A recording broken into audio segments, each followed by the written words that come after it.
वर्तमान शीत ऋतु आरंभ हो जाइए। शीतरु रक्षा पाइबा समस्ते शीत वस्त्र आपणाई था। यही अवसर में भंजनगर भेजीपुट शिव मंदिर निकट में आरंभ होइछि शीत वस्त्र पसरा। आम सहित किसी व्यवसायी अच्छा चलतु से पचारि बुझा व्यवसाय केमती कौन चली से कौटू आसछन्ति एवं कौन व्यवसाय कर। आपका हमारा न्यूज़ चैनल की ओर से स्वागत है। सर जी, आपका स्वागत है। परिचय थोड़ा बताइए। हम लोग राजस्थान के रहने वाले सर, कोटा डिस्ट्रिक्ट होता है।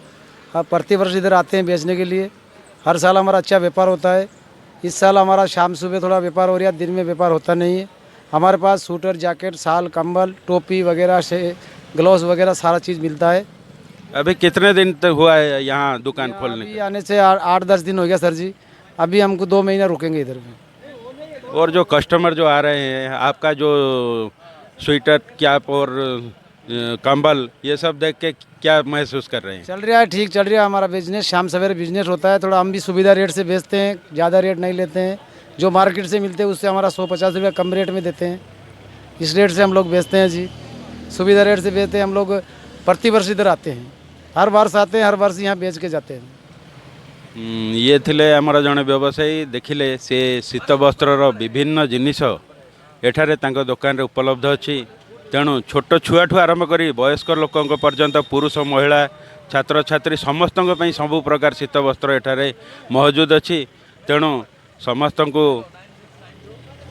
अनुरोध, जो माने शीत वस्त्र चाहते एठा को आसतु, थारे बुली देखंतु एवं निज मन पसंदर शीत वस्त्र खरीद करी नहीं जातु।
आम सहित अच्छा जड़े ग्राहक आउ से एठारू आसी गोटे जैकेट किणी आसतु तांकर प्रतिक्रिया नवा आज्ञा आपण परिचयटा कहबे मो परिचय है मोर घर हूँ पाटरापल्ली मुझे सब वर्ष एमती शिव मंदिर जो भेजपुर शिव मंदिर सब मुझे किंतु एथर मुझे देखिली एथर तो शीघ्र शीत पलि आसी तो से शीत पूर्व ये मार्केट हो जाइए तो से भितर आम सब ये मार्केट को बुली आसती आ देखिली ये भल रेट्रे जैकेट मिलूँ तो ये जैकेटा मु बर्तमान किणिली आठी सब जगह मु बुले किंतु ये भल रेट्रे मुझे जिनस पाए तेणु मु प्रति वर्ष पर ए वर्ष बुली आसती आईटा मु किणिली हेले आपण को एइटर जैकेटटा भल लागिला इयाडू गला पर अन्य मानक सांगसाथी बंधु मानक कौन कहबे विषय ए विषय मुझे निश्चित भाव कहि माने जेहेतु आम लोकल भितर एमती गोटे मार्केट नथिला जोटे कि एठी गोटे ब्रह्मपुर जीवु कि आमर पाख ब्रह्मपुर कि आस्का एठी गले आम किणु किंतु भंजनगर जोटे भेजीपुर शिव मंदिर ये सब हुए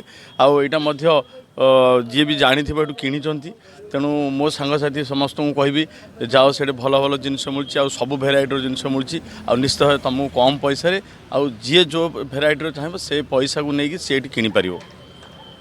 धन्यवाद।